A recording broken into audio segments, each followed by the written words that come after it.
नमस्कार दोस्तों, आप सभी लोगों का फिर से स्वागत है इंडियन डिस्कवरी 92 में। और हम आपको इस पार्ट के अंदर दिखाने वाले हैं कुछ कांच के गिलासों के ऊपर घोड़ों की किस तरीके से सर ने डिजाइनिंग की है। जैसा कि आपने पहले पार्ट के अंदर देखा कि बेल्ट के बहुत सारे कुंदे जो सर ने अपने हाथ से डिजाइन करे हुए थे, और इस वीडियो में आप देखने वाले हो कि कांच के गिलास के ऊपर किस तरीके से घोड़ों की डिजाइनिंग की गई है। तो सर मैं चाहूँगा कि हमारे जो देखने वाले लोग हैं, जो घोड़े वाले लोग हैं, वो भी बहुत इंटरेस्ट रखते हैं। तो मैं चाहता हूं कि देखो, घोड़ा एक तो कि लोग खरीद के लेके आते हैं, और आपने एक घोड़े को कांच के ऊपर प्रिंट किया है, तो मेरे को लगता है ये खुदाई सबसे है। ये खुदाई है, ये हाथ से खुदाई है, ये प्रिंट नहीं है। हाँ, यानी कि मेरी लैंग्वेज में नहीं, इस लैंग्वेज से बड़ा फर्क पड़ जाता है। लोग अच्छा। एचिंग, प्रिंटिंग और एनग्रेविंग तीन अलग अलग चीजें होती है। ओके। जो प्रिंटिंग है वो तो स्टिकर से होती है, स्टिकर चिपका के। जो एचिंग होती है उसमें स्टिकर लगा के एसिड से उसको निशान को मिटा देते हैं। बिल्कुल। लेकिन ये खुदाई करी हुई है। ओके, ये आपने हाथों से ये इसके उस पर स्केच बनाने के बाद इसको मैंने खुदाई करी है, और कुछ डिजाइनों में इतनी खुदाई है कि आप राई का दाना उसके अंदर बिठा सकते हो। अच्छा। जी हाँ, आधा मिलीमीटर से ज्यादा भी कई चीजों में डिजाइनों में गहरी है। ओके। जी हाँ, ये हैंड एनग्रेव्ड है, तो सर हाथ से खुदाई करी हुई है। मैं चाहूंगा सर एक बार एक डिजाइन दिखाए जिससे लोगों को थोड़ा सा समझ में भी आएगा। ये देखिए सर, जैसे ये मारवाड़ी घोड़े के कान बनाए हैं। हाँ हाँ, आप समझिए। बिल्कुल सर। अब अगर आप इसमें नाखून लगा के देखेंगे तो आपका नाखून उसमें अटकेगा। अच्छा, ये आप जैसे कि एक तो कांच का गिलास होता है, नाखून फिराओगे तो प्लेन जाएगा। हाँ, पर इसमें अटकेगा, इसमें आपका निशान अटकेगा। ये उतना ही खोद दिया गया है। ये स्टिकर नहीं है। नहीं, स्टिकर तो कैसे हो सकता है। जी हाँ, ये खुदाई करी हुई है। और ये हाथ से बनाया हुआ। कान के अंदर बाल के रेशे एक एक देखें आप। बिल्कुल ये पूरा खोदा हुआ है। ये आप देखिए इसको, और आपको क्लैरिटी नजर आएगी। ये यानी कि आप जब दिखा रहे हो ना, उधर से आर पार दिख रहा है तो और क्लियर दिखाई दे रहा है। जी हाँ, और अगर आप इसको रोशनी में देखेंगे सूरज की तरफ से तो आपको और ज्यादा क्लियर नजर आएगा। बिल्कुल सर। जैसे एक डिजाइन ये है, घोड़े के कान बने हुए हैं। एक आप ये देखिए, ये घोड़ों का पैर बना हुआ है। अब आप ये दो घोड़े हैं। अब आप इसमें देखिए, इसके एक एक बाल, रेशे नजर आ रहे हैं, कान नजर आ रहे हैं। सब खुदाई की गई है, सब कुछ खुदा हुआ है ये। बिल्कुल। ये लाइफ टाइम है, ये ऐसा नहीं कि थोड़े दिनों के लिए, ये कभी कहीं नहीं जाएगा। तो सर ये मारवाड़ी घोड़े ना दोनों? जी हाँ, ये मारवाड़ी घोड़े हैं। बिल्कुल। क्या यहाँ पे राजस्थान में थोड़ा सा मारवाड़ी घोड़ों का ज्यादा क्रेज है, लोग इसलिए उसको समझते हैं क्योंकि घोड़ा सुंदर बहुत दिखता है ये। बिल्कुल सर। इसलिए मैंने मारवाड़ी घोड़े काफी ज्यादा बनाए हैं। तो सर मैं ये जानना चाहूंगा, जैसे कि आप घोड़ों के तो मेरे को लगता है कि थैरों से लेके और कोई सा भी ऐसा घोड़ा नहीं है जिसके आप बनाते नहीं हो। जी हाँ, जी हाँ, जी हाँ। तो मेरे को सर एक बार आप ये बताओगे, जैसे कि जो घोड़े की डिजाइनिंग है, ये तो आप शुरू से 35-38 साल जो आप बता रहे हो जब से करते हुए आए हो। जी हाँ। तो ये यानी कि एक गिलास को डिजाइन करने में कितनी मेहनत लगती है, उसके बारे में भी जरा देखिए ये, और यानी कि उसका प्रोसेस क्या रहता है। जैसे मान के चलो आपने खुदाई करना चालू कर दी, स्केच बनता है, स्क्रैच बनता है। पहले क्या होता है कि ये डिजाइन समझी जाती है कि डिजाइन कैसी बनाई जाए। ओके। कोई या तो अपने घोड़े की डिजाइन देता है कि भाई मुझे मेरा ये घोड़ा मेरा पसंदीदा है, वो अपनी फोटो भेजता है। बिल्कुल। फिर उस फोटो को मैं इसके ऊपर स्केच बनाता हूं उसका। ओके। 0.3 के बॉल पेन से स्केच बनता है। इसका स्केच बनने के बाद फिर इसके ऊपर हाथ से खुदाई होती है। ओके। जी हाँ, अलग अलग टोन दी जाती है, घोड़ा का जैसा पोस्चर है। अब आप देखें, ये दो घोड़े हैं, लेकिन दोनों के कलर कॉम्बिनेशन में और आपको दोनों में डिजाइन में फर्क नजर आ रहा होगा। बिल्कुल फर्क तो है सर। ये पूरी चीज क्रिएट करनी पड़ती है। आपको यहाँ से ऐसी दिख रही है, अब आप इसको देखिए, ये आपको अब ऐसे साफ दिखता है। जी हाँ, बिल्कुल, ये फर्क है। और इसमें अगर आप नाखून लगाएंगे तो आपका नाखून अटकेगा उसमें, क्योंकि खुदाई की गई। जी हाँ, तो आपको उसकी गहराई का एहसास हो जाएगा।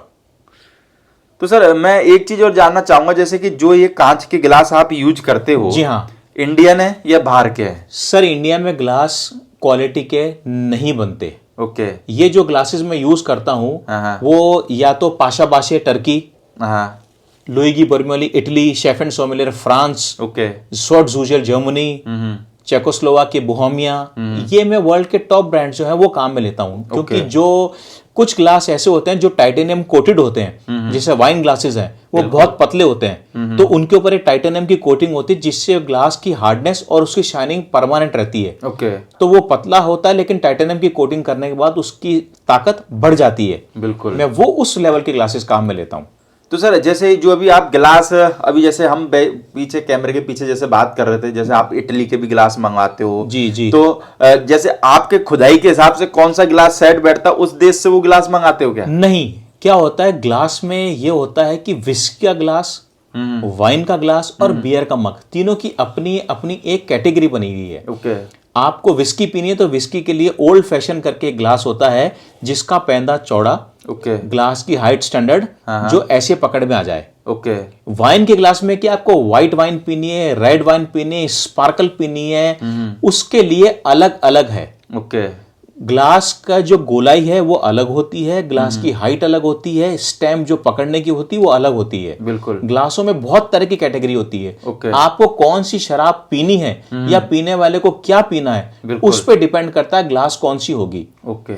हमारे लिए आम ग्लास है, हम इसमें दूध भी पी सकते हैं, शरबत भी पी सकते हैं, और जिसको जो पीना है वो पी सकता है। बिल्कुल। लेकिन अगर कोई स्पेसिफिक मांगता है तो वो ये बता देता है मुझे इस वाइन के लिए या ये चीज पीने के लिए ऐसी ग्लास चाहिए, उसके लिए उस ग्लास पे डिजाइन कर दिया जाता है। ओके। और बियर के मग तो क्या होता है कि बियर का मग स्टैंडर्ड होता है, बिल्कुल। लेकिन उसमें भी जो भारी और बड़ा, जिसमें क्वांटिटी ज्यादा है, जिसका एरिया बड़ा हो, वही लोग पसंद करते हैं। बिल्कुल। तो सर मैं चाहूंगा एक दो डिजाइन और दिखाएं घोड़ों के, या पोलो के घोड़े के भी डिजाइन दिखा सकते हैं हाँ आप? बिल्कुल, ये देखिए आप, जैसे ये पोलो का शॉट है। बिल्कुल, यानी कि घोड़े भग रहे हैं और उसके ऊपर खिलाड़ी बैठे हुए जी हैं। हाँ जी हाँ जी हाँ, घोड़े भग रहे हैं, उस पर खिलाड़ी बैठे हैं। जी बिल्कुल, हाँ। ये आप देखिए, ये खिलाड़ी। ओके। हाँ, ये आपको इधर से भी दिखेगा। हाँ हाँ, इधर से ज्यादा अच्छा दिखता है। जी हाँ जी हाँ जी हाँ जी हाँ। बिल्कुल। और दिखाता हूँ मैं आपको, ये देखिए, ये थोरोब्रीड के 3 घोड़े हैं।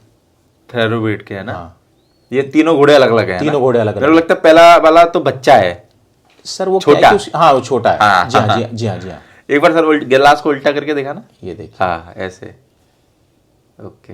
ये तीनों पास पास खड़े हैं, इसलिए ये उनकी थैरो गर्दन घोड़े मिलती है। जी हाँ जी हाँ जी हाँ। ये शो जंपिंग का है। ओके, सो जंपिंग घोड़ा है। हाँ जी हाँ जी हाँ जी। हाँ, ये देखिए, बिल्कुल। और ये देखिए इक्वेस्ट्रियन। इसके ऊपर भी खिलाड़ी बैठा हुआ है जी ना? हाँ जी हाँ जी हाँ, ये जोगी बैठा हुआ है, ओके। घोड़ा दौड़ा रहा है। और ये देखिए, आपको क्लैरिटी और दिखेगी। बिल्कुल। तो सर आज के टाइम में जैसे आप ये इतनी आर्ट बना रहे हो, इतनी मेहनत कर रहे हो, जी हाँ, मेरे को लगता है कि अच्छे अच्छे काम फीके आपकी इस मेहनत के सामने, जो मेरे को नजर आता है। मैं लोगों की बात नहीं कर रहा, अभी आप और मैं बैठे तो अपन दोनों बात कर रहे हैं। मेरे को लगता है इस काम में काफी मेहनत है। तो क्या लोग आपके इस काम की कदर करते हैं क्या, या कलाकारी की आपको क्या लगता है आज के जमाने में कोई कदर है या नहीं? देखिए सर, कदर तो तब है जब आप सही चीज को सही इंसान को दिखा रहे हो। बिल्कुल। आज आप एक जो आम अखबार जो आता है, उसमें कभी भी किसी बहुत महंगी या इंटरनेशनल लेवल की चीज का ऐड क्यों नहीं आता? क्योंकि उसको पढ़ने वाले कोई कैटेगरी अलग है। बिल्कुल। और जो चीज जिस एरिया में बेचनी है या जिन लोगों तक जानी है, उसका ऐड या उसकी पब्लिसिटी उसी कैटेगरी में या उसी ग्रुप में करी जाए तो उसकी समझ होगी। बिल्कुल। आज अगर कोई इंजीनियरिंग कॉलेज में अगर आप किसी मेडिकल लाइन की किसी चीज को प्रमोट करोगे तो वो समझेंगे नहीं, क्योंकि उनकी फील्ड अलग है। बिल्कुल। तो इसी चीज को क्या आर्ट को वही समझ सकते हैं जो घोड़े के शौकीन हैं, जो लग्जरी में जी रहे हैं। क्योंकि जो घोड़ा रख रहा है वो एक आम आदमी नहीं है। बिल्कुल। उसका फार्म भी वैसा बना हुआ है, वो गाड़ियां भी वैसी रखता है। तो जब उन लोगों को वैसे शौक है तो उनको यही चीज समझ में आती है। आमतौर पे कोई आदमी किसी को कुछ गिफ्ट देता है तो बाजार से कुछ चीज खरीद के लाएगा। बिल्कुल। अब उससे क्या होगा कि एक तो वो चीज आसानी से मिल रही है, बिल्कुल, और जिसको वो देगा उसके लिए उसकी कोई परसीड वैल्यू नहीं है। बिल्कुल। यानी कि वो समझ जाएगा कि यार ये चीज यहाँ मिलती है या ऐसे ऐसे मिलती है, उसकी परसीड वैल्यू निकाल लेगा। इस केस में क्या ये आर्ट है, एकाएक नहीं मिलती, कस्टमाइज भी हो सकती है, और इतनी महंगी नहीं है कि इसको एक आम आदमी अफोर्ड ना कर सके। बिल्कुल। इजीली प्राइस पे अवेलेबल है, बहुत रीजनेबली प्राइस इसका है, और कस्टमाइज भी हो जाता है। ओके। और इसको कोई जिसको भी दिया जाएगा उसको इसलिए पसंद आएगा क्योंकि ये कस्टमाइज किया हुआ है और उसको आम बाजार में चीज नहीं मिलेगी। बिल्कुल। इसलिए यार तो सर अब मैं हल्का सा इस चीज में पूछना चाहूंगा, जैसे कि हर डिजाइन का प्राइस अलग अलग होगा। हर डिजाइन का प्राइस इसलिए अलग होता है हाँ हाँ। उसका कारण ये कि उसको बनाने में कितना समय लगता है, उसकी खुदाई में, जैसे हर पेंटिंग का अलग प्राइस है। बिल्कुल। आज अगर आप गणेश जी बना रहे हो तो गणेश जी की मुद्रा अलग है, अगर तो उसका प्राइस अलग है। घोड़े में भी क्या है, आज आप देखो कि 50,000 से लेके या 1 लाख से लेके और आगे कोई सीमा नहीं है कि कितना महंगा तो है, तो वो भी घोड़ा, मगर उस घोड़े की खूबसूरती, उसके कान, उसकी लंबाई, उसकी पीछे कहां से वो आया है, उसकी ब्लड लाइन क्या है, ये सब देखते हुए उसकी वैल्यू निकलती है। तो आर्ट में भी ऐसा है, कितनी बारीकी से काम है, कितना साफ काम है, कितनी डिटेलिंग है, और कौन सा कांच का, ग्लास का ब्रांड उसके काम में लिया गया है। बिल्कुल, इन सब चीजों से उसकी कीमत तय होती है। पर आपके काम की सर एक चीज तो मैं बोलूंगा, आपके काम में सफाई इतनी है ना, इतनी ज्यादा है कि आंखों से ज्यादा सफाई है। तो भाई मैं इसको बोझ समझ के नहीं, ये मेरा शौक है और मैं बड़ा मन लगा के करता हूं इस काम को। मेरे को ये चीज कमर्शियल नहीं है। बिल्कुल। और एक चीज को जब तक मैं संतुष्ट ना हो जाऊं, मैं टेक्निकल भी हूं और मैं आर्टिस्ट भी हूं, तो जब तक पूरा संतुष्ट नहीं हो जाऊंगा मैं उस चीज को डिलीवर नहीं करता। तो सर जैसे मैं थोड़ा सा जानकारी के हिसाब से जानना चाहूंगा कि आपकी इस कला को आपने अभी तक कहाँ पे भेजा हुआ है, यानी किस किस को, जो पॉपुलर लोग हैं, कुछ उन लोगों के 2 साल पहले, पिछले साल क्रिसमस पे मैंने 144 ग्लास यूरोप के लिए बनाए थे। 144 ग्लास? 144 glass, okay. जिसमें अलग अलग सीरीज थी। घोड़े के लिए या और किसी? घोड़े और वाइल्ड लाइफ दोनों। ओके। मैं सारी सीरीज पे काम करता हूँ, घोड़ों पे भी, वाइल्ड लाइफ पे भी, हंटर्स के लिए भी, शूटर्स के लिए भी, और मोटरसाइकिल की थीम बनाता हूँ, डॉग्स की थीम बनती है, स्पोर्ट्स की, गोल्फ की, क्रिकेट की, सारी थीम बनती है। ओके। तो यानी कि इंडिया से बाहर भी बहुत भेज चुके हो? जी हाँ, जी हाँ, जी हाँ, बिल्कुल। तो सर मैं एक चीज चाहूंगा कि जैसे कि ये प्राइस है, उसके प्राइस के बारे में हल्का सा आप बता दें, कितने से लेके कितने तक के? देखिए, प्राइस का कोई पैमाना नहीं है। प्राइस में होता क्या, प्रोडक्ट पे डिपेंड करता है। ओके, यानी गिलास की डिजाइन के ऊपर? जी हाँ, हर डिजाइन का अलग प्राइस है। आप जो भी डिजाइन आपको पसंद आता है, आप मुझसे डिजाइन समझें, मैं आपको उसका प्राइस कोट करूंगा, क्योंकि विस्की ग्लास है, वाइन ग्लास है, मग है, बॉटल है, बड़ा ग्लास है, जग है, किस चीज पे क्या है उस पे डिपेंड करेगा कि उसकी प्राइस क्या होती है। तो सर आप जैसे ये कांच के हम लोगों को गिलास दिखा रहे हैं, इसके अलावा भी और क्या क्या? मेरे को लगता है कि 50 तरीके की चीजें और डिजाइन करते हो। सर मैं बेल्ट के बक्कल बनाता हूँ, कफलिंग बनाता हूँ, दीवार घड़ी मैंने कांच से बनाई है, कांच की ज्वेलरी बनाता हूँ। आपको कोई भी डिजाइन, लाइफस्टाइल से संबंधित कुछ भी चाहिए, वो सब मैं बनाता हूँ। यूनिक, लेकिन होगा यूनिक। सिगरेट केस बनाता हूँ, ओके, एस्ट्रे बनाता हूँ, सिगार के लिए डब्बा ह्यूमिडोर बनाता हूँ, कटलरी बनाता हूँ, ये सब चीजें मैं बनाता हूँ, पूरी चीजें। जी तो हाँ। सर कभी आप किसी जैसे कि हॉर्स वगैरह के, पोलो वगैरह के मेले में, तो मेरे को लगता है आप कभी कभार जाते हो कि नहीं जाते? सर वैसे मैं रेगुलर जाता हूँ, जो टूर्नामेंट्स होते हैं देखने के लिए, बिल्कुल देखने के लिए जाता हूँ। लेकिन मैंने कभी अपनी स्टॉल कभी नहीं लगाई। बस एक बार जोधपुर मारवाड़ी शो में, वहां पे मैंने जो है 2019 फरवरी में मैंने लगाई थी, और उससे पहले एक बार एंड्योरेंस कप हुआ था आपके ये पालनपुर में। ओके, पालनपुर हाँ। तो वो जो वहां जो एंड्योरेंस हुई थी घोड़ों की 40, 60 और 80 किलोमीटर वाली, उनके लिए पूरी ट्रॉफियां मैंने बनाई थी। अच्छा, ट्रॉफियां? जी हाँ। तो सर मैं चाहता हूं कि एक बार आप पुष्कर में भी एक अपनी स्टॉल लगाएं, जिससे लोगों को भी, आप, मेरे को लगता है पुष्कर के अंदर 1 लाख से ज्यादा घोड़े वाले आते हैं, और आपका ये प्रोडक्ट भी देखो कुछ घोड़ों से रिलेटेड है और कुछ घोड़ों से रिलेटेड नहीं है। तो मेरे को लगता है कि आपको एक बार पुष्कर में आना चाहिए, क्योंकि देखो आपकी कला लोग देखें, देखो जो आपको लोग जानते हैं वो तो मेरे को लगता है लगभग सारे लोग जानते हैं, पर हमारे जो कुछ घोड़ा प्रेमी है वो भी आपको जाने, चीज की कलाकारी की देखें। तो आप एक बार मेरे कहने से पुष्कर में स्टॉल कोशिश करूंगा सर, क्योंकि मेरा सामान थोड़ा नाजुक है और वजन ज्यादा है, तो इस सारे सामान को ले जाना फिर वहां पे डिस्प्ले करना थोड़ा सा एक तकलीफदायक है, बहुत ज्यादा। हाँ, मुझे जाने में कोई तकलीफ नहीं है। बिल्कुल, मैं इस बार कोशिश करूंगा कि ये सामान लेकर जाऊं, क्योंकि कांच है, रखने में पूरी सावधानी, और फिर अगर मैं 100-200 पीस लेके जाता हूँ, बहुत भारी वजन हो जाता है, बिल्कुल रखने की असुविधा होती है, फिर पैकेजिंग में कई तरह की बातें। तो सर जैसे आपका ये सामान बहुत कॉस्टली है ना, तो पैकेजिंग का कैसे क्या करते हो? जो कि मेरे को लगता है आपने किसी को कुरियर से भेजा, और हल्के फुल्के से भेज दिया तो टूट के। नहीं सर, मेरी पैकेजिंग भी जो है वो वर्ल्ड क्लास है। अच्छा, हैंडमेड पेपर का हार्ड बाउंड का डब्बा बना हुआ है। ओके। और इस डब्बे के अंदर अगर आप देखेंगे तो मैंने पूरा इसके अंदर 1.25 इंच का फोम लगाया हुआ है चारों तरफ, अच्छा, फॉर्म लगा दिया है। जी हाँ, फॉर्म लगा के ऊपर से कपड़ा लगा दिया और उसके ऊपर हाँ ये कपड़ा लगा है सिल्क का, और ये बीच में पार्टीशन दिया है ताकि दो ग्लास एक दूसरे से टकराए नहीं, चारों तरफ बाउंड्री पे भी फोम है। ओके। इसके बाद मैं इस बॉक्स को पैक करके इसके ऊपर 1 इंच का फोम, उसके ऊपर फिर आधा इंच की पफिंग, ओके। वो पूरा कोशिश ये करता हूं कि कोई भी दिक्कत ना आए, क्योंकि जब ट्रांसपोर्ट में या कोरियर में जाता है तो उसको गलत तरीके से कई बार मिस हैंडलिंग होकर फेंका भी जाता है, गिर भी जाता है, पटक भी दिया जाता है। बिल्कुल। तो ये सब चीज देखते हुए मेरी पैकेजिंग इस तरीके से रहती है कि कभी कोई दिक्कत नहीं आई आज तक मुझे। बिल्कुल। जी हाँ। तो सर जैसे आपके पास में 2 पीस का, 6 पीस का, ये सब रहता होगा। 2 पीस का, 4 पीस का, 6 पीस का स्टैंडर्ड मैंने बॉक्सेस बनाए हुए हैं। ओके। आप उसको कोई भी ग्लास के हिसाब से फिट कर सकते हो।